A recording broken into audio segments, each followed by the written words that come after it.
Hey everybody, before we dive into today's episode of the AgView Pitch, I want to invite you to check out our exclusive podcast, 19 Minutes.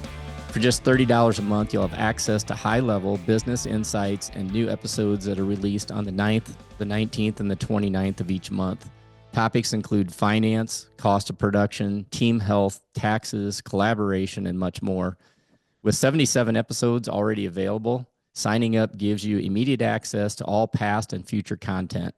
Click on the link in the show notes and subscribe and start boosting your bottom line today. Welcome, everybody, to another episode of the AgView Pitch. Today, we're going to have a super important conversation as we record this in the springtime. We're in that early April timeframe, and it is time for planters to be rolling. I know there's already some rolling in the areas that we work with in the South and where they're missing the 16-inch rains and stuff that it sounds like they're getting down in those pockets. But we're lucky enough to have with us Troy Deutmeyer today. How's it going today, Troy? I'm doing well, Chris. How are you, sir? I'm doing good. So you're an agronomist with Pioneer. Actually, in full disclosure, you're in our area. You're our agronomist for our operation and do a great job. We had you on last year, and we've had you on several times last year, just kind of talking as the crop is growing and things to be watching. And I've had some people asking again, are you going to get Troy back on and talk about some things? And so I kind of want to hit on today is just some of the key principles from an agronomic standpoint during planting season, maybe in front of planting season for a lot of guys listening to this yet, and maybe they're getting into it, just everything from soil to equipment settings to herbicides, crop protection, and then just things that we need to be monitoring. So we'll kind of hit on all that stuff today. And Sure. kind of want to start out with soil conditions because, this podcast goes all over the U.S. and Canada and other countries for that matter. And so, but soil is something that's a kind of a consistent thing for all of us. Talk a little bit about, at planting time and when you're getting there, soil temperatures, fertility, all those kind of things. What are the key principles and things we need to be looking at from agronomic standpoint with the soil? Yeah, I guess one of the big thing is always our soil conditions fit and for tillage or for planting. And I guess one of the things I've noticed, Chris, here, at least in our area, and talking with some of my other counterparts in Illinois and Iowa, is the past couple of years we've gotten these very rapid warm-ups with windy, low humidity days. And so what happens is that top maybe inch of the soil or so dries off really quickly, and we start running equipment across and we see dust flying and we think we're in good shape. And actually, when we get 2, 3, 4, 5 inches down, things are not in very good shape. And we've seen a lot of compaction layers have gotten put in, when the dust is just absolutely rolling. And the kind of forecast coming up, at least for us here on the west side of the Mississippi, I know your listeners to the east here are unfortunately getting pounded. Yeah, they're getting pounded with rain. But on the west side of the Mississippi, we got a really good forecast coming with, 65, 70 degrees, windy, low humidity. And so I can see a repeat of this happening again. So let's just be sure that not only is the top inch or so fit, but below that. And actually, for anybody out there's kind of a neat video that I know I've been using, and some other customers have been doing this for several years now, but actually have a leaf blower in the truck. And when you get done with that tillage pass or even that planting pass, you can use that leaf blower to kind of blow away the soil and evaluate things like your tillage floor, are you cloddy underneath? And if you would just Google, I think it's Iowa State leaf blower soil conditions. If you Google that, it'll come up, and they've got a nice video there, and it kind of shows, they kind of use a vertical till kind of disc kind of type piece of equipment to kind of show what a really bad tillage floor can look like, and maybe what some good ones can look like as well. So I'd encourage everybody to try that. But that's the big thing, is let's just make sure that the conditions are fit, down to the bottom of our tillage depth or bottom of our planting depth. And that's kind of the biggest thing I guess I see for soil conditions, Chris, is the top can be deceiving. Mm-hmm. Talk about temperature for a minute too. I think obviously we've got guys listening to this that are half done, guys that are done in Texas and some areas already. But talk a little bit about what guys need to be thinking about in terms of temperature, because as we move north, there's a lot of people that are still 2 weeks away from Right. planting. Talk a little bit about kind of what your expectations are for some of the different crops as we're planting. Sure. So, it used to be the golden rule used to be 50 degrees. And to be honest with you, um, with the seed treatments and advancements in genetics, as well as how well the new equipment can place the seed in the ground, as soon as we get to mid 40s, I'm perfectly fine with guys going ahead and pulling the trigger as long as it's fit and we're past the crop insurance date. So it's looking like the weather that we're going to have here over the next 10 days, once we hit the crop insurance dates, the soil temps are going to be low to mid 40s at least.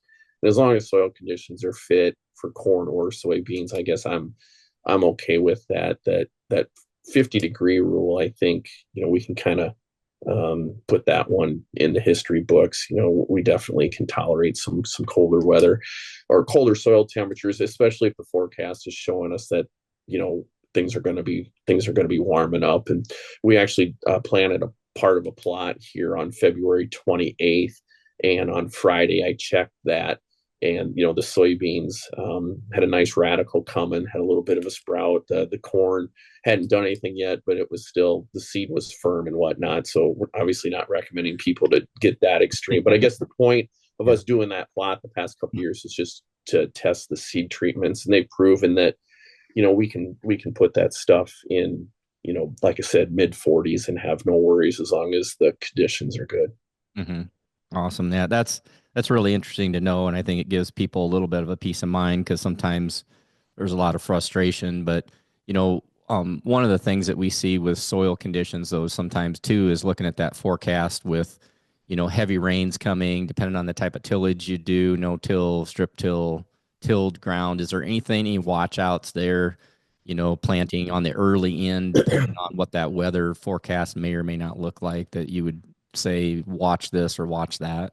Yeah, about the only thing that I would probably give a big heads up is, if we're kind of pushing that 45-degree soil temperatures I was just talking about, and then we're supposed to have even colder weather, that's probably where I'd say, we probably need to, park the planter 24 hours before that cold rain or snow comes. That's if we're flirting with those really cold conditions. One of the things that we've also learned over the past few years is if we do have 55, maybe even 60-degree soil temperatures, and they do have a colder rain predicted.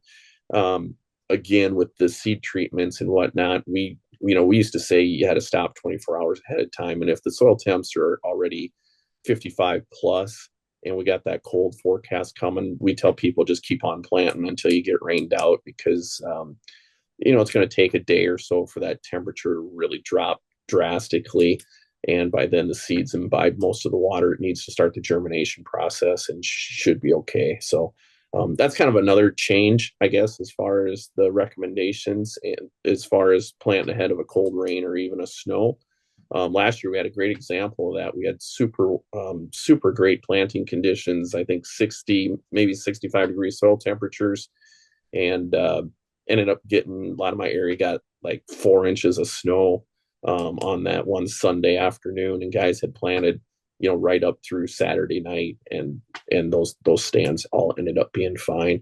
Yeah, and as far as the big heavy rains and the crusting, I guess you just got to do with what your sleep factor is at night, if you can Yeah. tolerate if you can tolerate it or not. And another great example is last year. I'm sure you remember this, Chris. We had 5-6 inches of rain predicted, and so people quit planting, and we ended up getting like 3/4 of an inch out of the whole system. So uh, hmm it's That's one of those deals. You got to trust the weatherman, I guess. But um, mhm. I really, other than the cold soils, planting, maybe give yourself a little bit of time before that rain or snow happens. But if we're warm and fit conditions, it just keep the planter rolling. hmm Yeah, that's good advice and good perspective. And I think a lot of experience helps too. So that's why we appreciate you get to see a lot of stuff. It gives you some really good perspective you can share. So anything else on soil before we jump into equipment? Anything else I didn't ask or should have brought up. Nope. It's Okay. just if you read my updates, is if the soil's fit's number one. Number two is if the soil's fit, and then number three is if the soil's fit. So Yeah, exactly. Okay. All right. Equipment. Um, let's talk a little bit about equipment preparation. I mean, some guys are already running. That doesn't mean everything's prepared accurately, right? I mean, sometimes we set things in the yard and we get out in the field and you got to tweak it and then a lot of times there's constant tweaking that needs to go on from field to field and different things too. So talk about some of the settings and conditions and things that you've observed that maybe people would benefit from listening to this. sure. The one thing I guess is check every row unit for depth.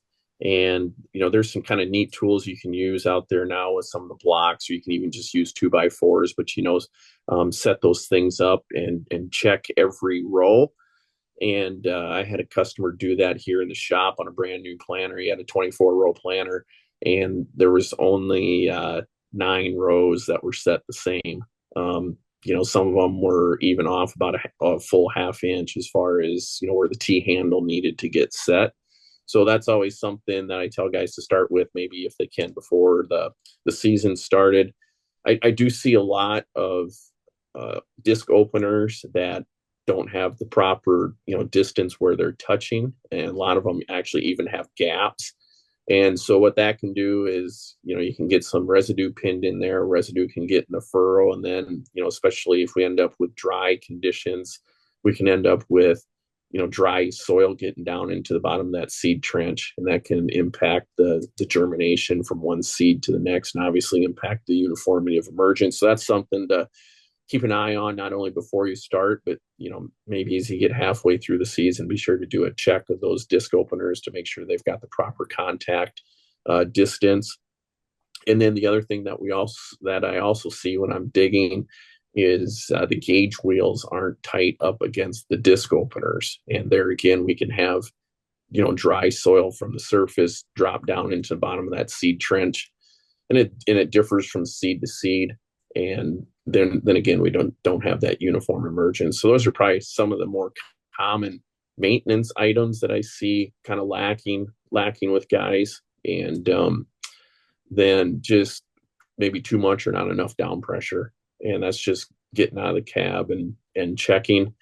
And if you can, lock up your closing wheels on a couple rows and plant for a ways and leave that seed trench open with the closer's not down. And essentially what should happen is that seed slot should stay open, and you shouldn't have any of the soil from the top part of that furrow falling into the bottom. But then you also should be able to take your pliers or screwdriver or something and just kind of tap the sidewall, and then it should crumble. So that's kind of a way to gauge whether or not you have enough or not enough down pressure. So those are probably some of the bigger consistent things, I guess, that I see as I go around and put in plots and ride with customers, that some of the things that could use maybe a little bit more attention. Talk a little bit about, we've got a lot of high-speed planters out there now. Is there anything different on the high-speed planters or the precision, the new, I mean, there's just a lot of high-speed stuff Mhm. being assembled, and then guys are speeding up where they can. I mean, our Yeah, world, you get over 7 mile an hour, we got enough rocks, you're going to break everything. So you still can't get right. to the 10 or whatever. But I know there's people really hammering down. Is there anything there, watch outs people need to be concerned about? Yeah, it's a great point, Chris. And one of the things, especially in some heavier soils, as you drive faster, we know that in order to keep our ground contact and our seed depth, the down pressure has to increase, which again can maybe create some sidewall compaction. And one thing we have noticed, especially in some higher clay content soils, is we don't get the bottom of the seed trench 100% closed, and you'll have some air pockets in there. And the tricky part there, instead of digging straight down, with your screwdriver or pliers, because if you just dig down, what you're going to do is you're going to crumble the soil, and it's going to make it look like you've got that closed all the way to the bottom. But take a spade or a shovel, or Precision Planting actually has a really nice digging tool. If you guys don't have one or two of those in your cab or in the truck, I would highly recommend it. It's just a great tool to pick around with. But essentially take your spade or that tool and go straight down and then pull back. And what that's going to do, it's going to be able to give you a cross section to look into that whole trench, and you'll be able to see if you're getting things closed down to the bottom. And a lot of times that air pocket that we see from the high-speed planters is sitting right there, and you can darn near stick your pinky finger right down the bottom of the seed trench and not hit any soil. So that's probably one of the biggest things that we see with the high speeds is not getting the bottom of the seed trench closed. Now, sometimes just adding some down pressure in your closing system can alleviate that. But sometimes, especially if it's a little bit tacky, you're just going to have to probably slow down so you don't have to have as much down pressure to maintain your ground contact. Mm-hmm.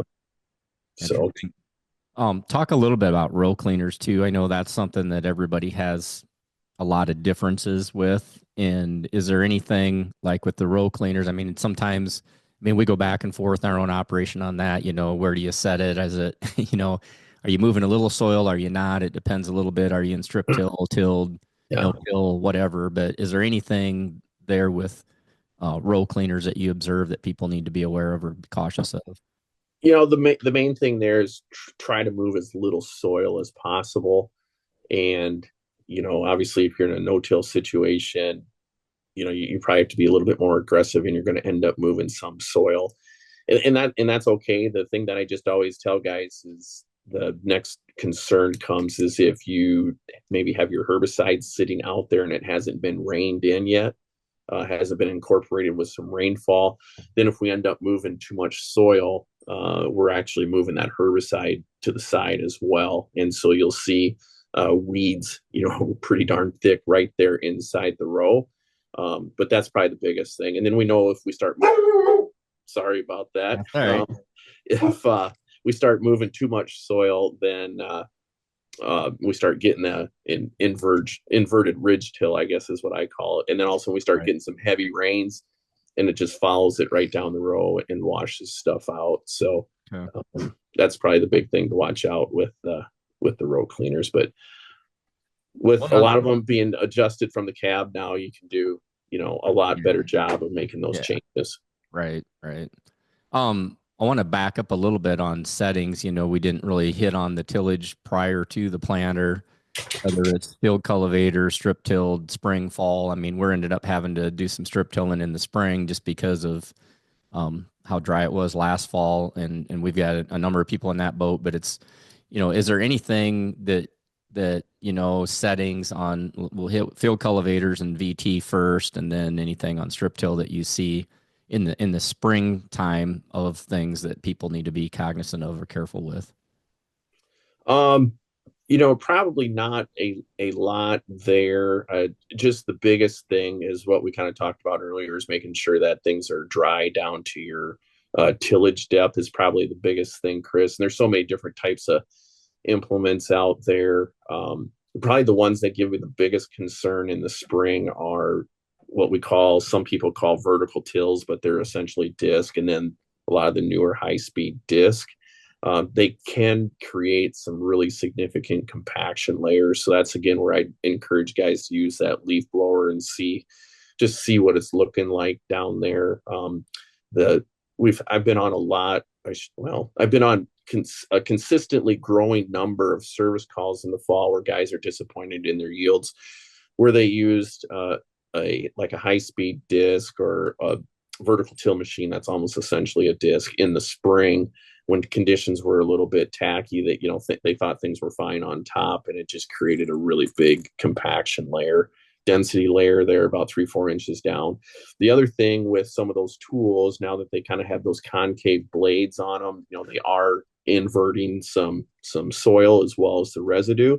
And I really encourage people just to take a look to see where you are putting all that residue. For example, if you're running a high-speed disc at 3-4 inches deep, we're putting a lot of residue right down there at about the 2-inch level, and that's right where we're trying to put our seed. And I've seen some concerns that way with just a lot of residue in the seed trench, just causing uneven emergence. Mm-hmm. Okay. Yeah. It just seems like, there's sometimes with the tillage or the stuff we're doing in the spring, sometimes we can do more damage than good if we're not paying attention to some kind of key things for sure. Yeah, and one thing that I've had several, this is something to put down in the notebook for this fall for guys, but I've had a few more customers trying. Basically, they get all their tillage done in the fall, and then they just come in and plant. And I know some agronomists call it planting into a stale seed bed, and I just hate that term, stale. But essentially, it avoids them doing any tillage in the spring. So they might run their primary tillage pass in the fall, and then a few days later, actually run the field cultivator or something across it. And then it just sits there. And then all they do is they just come back in and plant. And then we don't have to worry about creating those compaction layers that we've kind of been talking about here. So something to think about, maybe try in a field or two. Yeah. Well, and it's kind of like the fall strips too. I mean, a lot of guys do. I mean, those fall strips are sitting there and you're just ready to go plant. And right. Nice thing is it's you're planting in purely soil in those zones, which is nice. It eliminates, especially in the corn on corn, it eliminates that pinching and stuff. One last quick thing. There's a lot of spring anhydrous that's going on this year in a lot of areas that where we have clients where they've most of them probably done in a lot of cases, but is there anything there to be cognizant of too? Kind of the same thing you just said. I mean, you're out in the field and you're carrying some weight across the field with that equipment, anything there that to watch or to monitor later to see if we did something right or wrong? There we're it's almost more like a true vertical till where we're just kind of making a slot. So we're not creating that horizontal pan. Now the weight from the equipment, where the tractor and the tanks are running can obviously cause some compaction, which will probably be inevitable, but the toolbars are getting pretty wide now. So, the amount of area that you're compacting versus you're working with is getting a little bit more minimal every year. The one thing is stuff sealing, and depending on your moisture, there's some guys running last week, they said it was perfect. Some guys, as we got further east where they'd picked up more rain, it was maybe a little bit wet. And I just always tell guys, go out and genuflect, and that's basically get down on your knees, take a whiff, and then, go all the way down to the soil and take a whiff after you've made the application. If you're smelling gas, either you got to go deeper or it's too wet, it's not sealing properly. So those are kind of some can't things see it doesn't mean you're not losing it, right? Just because you're not puffing does not mean you're not losing it. And where I've gotten extremely concerned is some of these high speed Coulter bars where we're only going 4 or 5 inches deep to start with. We get our 3-inch expansion zone. Boy, that doesn't leave a lot of room for air. And I actually had some calls from some people last fall on some acreages that said, man, they left with the tank, an hour ago, and I still can't go outside and do yard work. So made a mental note where those probably lost a little there then. Yeah. So, that's an extreme case, but it just goes to show that just because it's not puffing or showing smoke, that it's sealing. And then the next question that I've been getting, because there is so much to do here, and looks like we're going to be at the crop insurance plant date for corn April 10th before we probably get back into the field around here with the moisture is, how long do I have to wait before we get back in? And a lot of that comes down to depth. If you're using a knife bar and going 8-9 inches deep and it's sealing well, you can almost darn near plant the next day if you want to. And I tell guys, if you have the technology on your equipment, go ahead and put it on with the row, and then just move over at least 3 or 4 inches, and you could be planting the same day if you did that. So you don't have to. We've kind of been stuck in the rut over the years of putting it on at an angle, and actually putting it on with the row, and then just moving over 3-4 inches has worked very well for guys, or more if you want to, depending on your sleep factor. But if you're thinking about putting gas on and you want to be planting in a day or two, that'd be a way to be able to do that and not have to lose any sleep from seedling burn. Yeah. And that's a key thing with the technology we have now with the sub-inch accuracy. Yeah. There's no reason. I mean, that's how you get the value out of that investment too, is being able to utilize it in the proper way. I guess if we got those things covered, 2 other quick things, I guess I want to hit on crop protection for a minute. Like I tell Sloan, my son, it's like, I just want dead weeds. So don't skimp on price. and don't skip on Yeah. volume of water, and don't skimp on rates. Do, go with the label, do it right. Don't be skimping. Talk to me about what are the key things that we need to be paying attention to here as we do our crop protection and make sure we have dead weeds. Yeah. So you hit on the main things there. Let's use full rates, and the days of partial rates for soil residuals are gone. I mean, we are running the well really dry on effective modes of action right now, and if we continue to use half rates, we're in trouble. And I listened to the University of Illinois extension agronomist this past winter, and they've got areas where the group 15s, like your duals, your outlooks, things like that, are starting to fail on water hemp. So, man, we lose the group 15s. We are in a world of hurt in both our corn and soybeans. Okay. So just be sure to get them on at full rates. We kind of talked about, if you have them on, but you didn't have any rainfall, let's be really cognizant of where we have those row cleaner sets. We're not moving that soil and that herbicide into the middle of the row. I have seen guys over the past couple of years, there's been an increase of incorporation of our pre-emergent herbicides where guys are doing tillage. And the one thing there is, I'll just remind guys, if you're going to incorporate that, let's be sure not to be going, too deep with that field cultivator or soil finisher. You end up diluting that herbicide out. And, most of our water hemp seeds are germinating in the top inch to 3/4 of an inch. And if we dilute our herbicide, through a 2-inch profile, we're going to be pretty darn disappointed in the weed control that we get out of that pre-emerge herbicide. So the other thing too that I can see happening with at least the forecast that we have around here, or the forecast west of the Mississippi, is we could get the planters rolling, and when the planters start rolling, they don't stop until either we get a rain delay or the crop is finished. And a lot of our soybean pre's need to be on, before those soybeans crack. And if all of a sudden we start getting 65, 70-degree weather, those soybeans can be up in less than a week. And all of a sudden now our group 14 herbicides we can't use, and they're the best ones for water hemp control, give us great weed control. So it might sound crazy, but there's been a few guys the last couple of years, when things get rolling, park the planter for a day or two to make sure that the sprayer can keep up, if the same guy's running the sprayer and the planter. For sure. Yeah. And the herbicide side of the equation, I obviously look at all the stuff from the economic perspective and try to be cognizant of the agronomy, where I think the agronomists look at it from an agronomy standpoint, try to be cognizant of the economics. And when I look at herbicide control, it always amazes me how, as farmers, and as one, I can say this because I'm not just picking on farmers, but we tend to really get picky on the crop protection and trying to save 3 or 4 or $5 an acre. And when you look at it, you're maybe saving 3 or 4 cents a bushel. I mean, literally, it's like a nothing burger. And just make damn sure the weeds are dead. Use, I mean, do you see anything wrong with that? I mean, No, the economic absolutely. standpoint, I can never understand why we're trying to say, and I get it. If you're farming 10,000 acres or 5,000 or even 500, you're looking at what you're writing the check for. And well, geez, I got to write the check for an extra $10,000.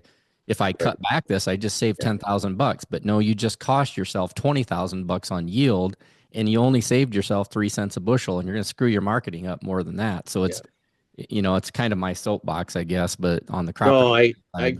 agree 100%, Chris. And like our soil residual products are by far the best bang for the buck, and the best time to kill a weed is before it emerges.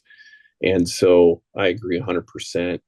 Trying to save a nickel here can cost you $1 in the end. And then all of a sudden, if you have escapes, your weed seed bank now explodes, and you might have to be making 3 trips in the future to keep stuff in check rather than 2. So yeah, it can, it's money well invested. Yeah, for sure. For sure. One Do you thing that think? I'll just add real quick, and this is for post-emerge applications, but for some of your listeners, they might only be a few weeks away from that, or a month away, and everybody's going to end up doing a post application. But one of the things that have had a big focus on here the past couple of years is the your water condition when you make your post applications. And by that, I mean the pH of your water as well as the hardness. And if you haven't done a water test, highly encourage you guys to get that done now. And that way you'll have it for when post emerge season comes. And the pH that we're looking for to basically do the best job of driving that solution into the plant is in that 5.5 to 6 range. And a lot of the water that we have here in Northeast Iowa is in the 7.5 to maybe low 8s. And so we have to use pH conditioners. And then we also have a lot of hard water. So if you get a hard water test back, you need to look at your calcium, magnesium, and iron. And what that'll do is that'll tie up a lot of our chemistry and our post-emerge herbicide applications. So things like your AMS can help tie up those calcium magnesium ions. So then that way, when you pour the active ingredients into the tank, they don't get tied up by those. And a great example is I had a couple of my Pioneer reps that do a lot with crop protection last year. They went from 2 pounds of AMS per acre to 3.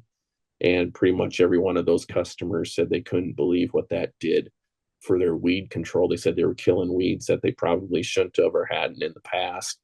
And again, that was just because we were being a little more cognizant of what that water solution looked like before we were dumping the chemistry in. So just something to think about there, and get a water test sent in now if you haven't, to kind of see where you're at. That's awesome. That's great. That's something that impacts the bottom line. Kind of what we're trying to do here, right? Too is, we're talking the agronomy, but my goal here is how do we, make sure we capitalize on some economic benefit for the bottom line. Yeah, and a lot of that stuff, you're adding it for, 30 to maybe 50 cents an acre. Right. Yeah, no, that's awesome. So, which isn't even a penny a bushel, by the way. It's like not even half a penny a bushel.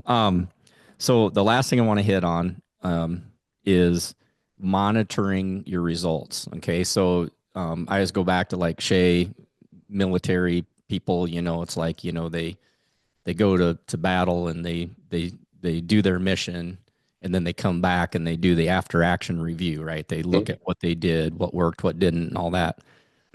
What I want to ask you about is particularly one kind of key thing, and if there's other stuff, bring it up. But with planting being probably one of the most important, or the most important operation that we do all year long, right? Is what's our stand result look like? What's the seeding depth look like? Because you can monitor that after you've planted too, right? You can go back, because you monitor it while you're doing it, but you can go back and take all 12, 24 rows, whatever, 16, whatever, and look at all of them and say, okay, what was my seeding depth? Have you talked through that? And then also the seed prep. So like, are you starting to see, when the crop gets up a little bit, are you starting to see the root zone hit some compaction or something in certain areas or whatever? And was there something you could have done? So I'm going to shut up for a minute and let you tackle those monitoring. What things should we be monitoring? So I guess one of the first things, obviously, to monitor, and if you have a little bit of man hours available, to go out and do what we call a flag test. And there's a lot of people have been talking about that for a lot of years, but it's extremely important, and you can really learn a lot. And essentially what you do is every 12 or 24 hours, go out and see, in a 1/1000th of an acre, which plants came up, or take a stake and mark on it, we're at day 1, day 2, day 3, and stick them in the ground. And then you can see the uniformity, or maybe the non-uniformity, of your emergence. And if you listen to any of the high yield guys, whether it's in corn or soybeans, the more uniform we can get that to emerge, the higher our yield potential, the better return you get on that seed investment. And so a lot of times what people do is they'll say, well, geez, all my stuff came up, within maybe 2 days. And in our latitude, 2 days is actually pretty good, depending on weather. The guys from down south will say 12 hours, but, they're working with 70-degree soil temperatures. We're working with maybe 50, 55. So you got to keep it more in a GDU perspective rather than days, I guess. But the other thing is keep going back to that then over the next few weeks, because what you might see is everything did come up within a day or two, and then all of a sudden maybe by the time we get to 3, 4 leaf corn, we've got some that are starting to lag behind. And then that's where you take your shovel and you dig down in and you see, okay, is it residue in my furrow? Is it a compaction layer? Is it, sidewall compaction that's doing this, that's inhibiting the root growth? And then those are things to make note of and how we can change them for the next season. Obviously, we can't change what that planter pass did for this year, but it's things that we can do to take a look at. And then the other thing, like you said, Chris, is I recommend guys go ahead and dig up 4 or 5 plants across every row of their planter. And again, to kind of make sure that every row is planting where they should be. And sometimes for whatever reason, they might have some disc openers that wore out faster, in the pinch rows, right there by the duals and things like that. And those maybe need to get replaced ahead of the other ones. So those are primarily the big things. And then once we start getting, probably chest tall corn, that's a great time to dig and see what your root system looks like and see if you have, sidewall compaction limitations as well as a plow pan. So those would be the big things that I would recommend guys take a look at kind of as we move through the growing season after we get the planter pass done. I wanted to ask you too about, when you're doing that monitoring and you're looking at the crop prospects, and if everything looks really good and you're thinking, okay, this could be a big crop, you want to build on it. Conversely, if something happens and it looks like shit and really bad situation, you're probably not going to build on it. But what that carries me to is the conversation or the question around enhancements as the crop is improving, namely biologicals. Is there anything there that you say, maybe we should be doing this on this 1 or 2 fields that looks really good? Let's capitalize on that. Do you feel like the investment is worth it in a lot of cases, or at least monitoring it or measuring certain opportunities? I just want to kind of get your 2 cents on that as well, because I think guys are trying to cut on costs, but on the same token, the fastest way to lower your cost of production is increased yield, but you also can't buy everything right. Enhance yield. So you got to kind of differentiate. Is there anything from that standpoint that you think, at least from a measuring perspective, for the producer to at least kind of be looking in their own operation, what might be something to look at? Sure. Yeah. And that's where it kind of, the science is maybe a little bit lacking, and maybe it's a little bit more art, and we have a lot of things to learn there. And I guess maybe some of the things that I would probably put I guess that differentiates how you would look at that is, if you have a field that's maybe owned and, you've been doing a pretty good job of building fertility and you had a pretty good plan coming in, those fields, maybe we can try some extra foliar feed or give it an extra squirt of nitrogen or something a little bit later on. But those fields, they've been taken care of so well in the past that your chances of getting a return on your investment, probably go down. Not to say you shouldn't try, foliar feeding or an extra fungicide pass or, some humics or folics or something like that. But it's maybe those fields that, are lacking to start with, as far as a, pH, P, and K level. We know that rented land, we're not going to treat that the same. We're not going to pour the fertilizer on. And one of the things we've seen there, Chris, is if our, P and K levels maybe aren't quite up to snuff, we're not near as efficient with our nitrogen. We might need 1.1 to 1.2 units of nitrogen per bushel. Whereas when the fertility is really good, we got guys down in that 0.7, 0.8 range. Mm-hmm. So that's where I would tell guys, those fields, not quite as good as base fertility, but we got a great stand. Things look like they're off to a really good start. Those would be probably ones that I'd be thinking about. Maybe we add an extra, 30, 40 units of nitrogen, another 3 to 5 pounds of sulfur on a side dress application, maybe some boron, and to kind of help bring them up to the next level. And then there's also some tissue testing that can get done. We kind of have what we call the yield pyramid. We have a booklet for kind of every region of the United States. You can go and talk to your local Pioneer sales rep or agronomist. We kind of have what I would call kind of your minimum tissue test sufficiency levels within that booklet. And, that would probably be a gauge to go out and take some tissue tests for 3 or 4 weeks in a row, see where you're at. compare them to the numbers that we have in that booklet. And then if you want to try some foliar feeding, that would probably be an opportunity to help take those fields to the next level. Awesome.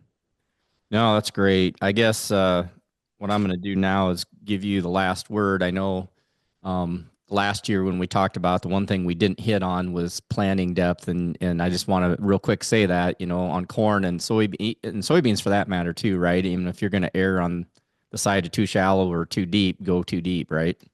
Yeah, I've been a firm believer if you're going to err on one side, it's always on the deeper side. And kind of an example, last year had a customer around the Manchester area that I forget what it was that broke on one row and ended up putting the soybeans were like almost 3 inches deep.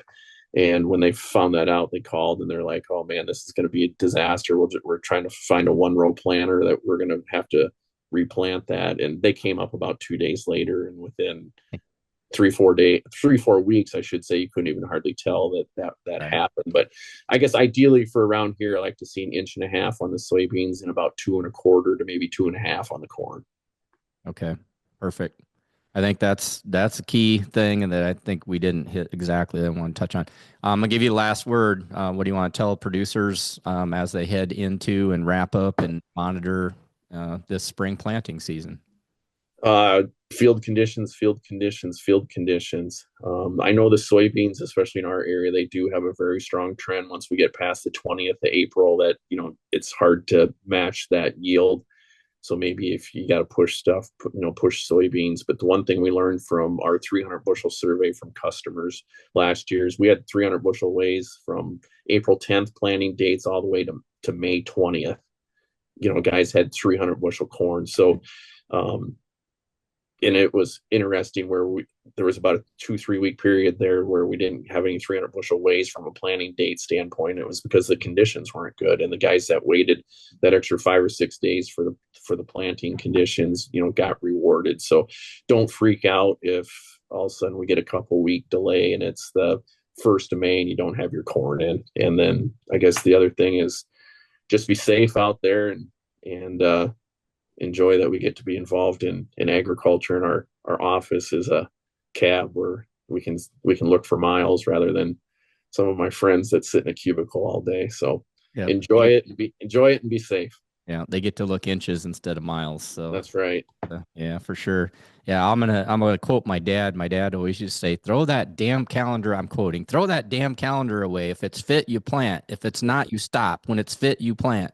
Yeah. Take that calendar and burn the damn thing. I mean, he literally hated the calendar in the spring. He always, like you said, would look at the conditions, would go earlier than a lot of people, but he would also wait and was okay with planting late, which I think is exactly what you just said, which is awesome. So, yeah.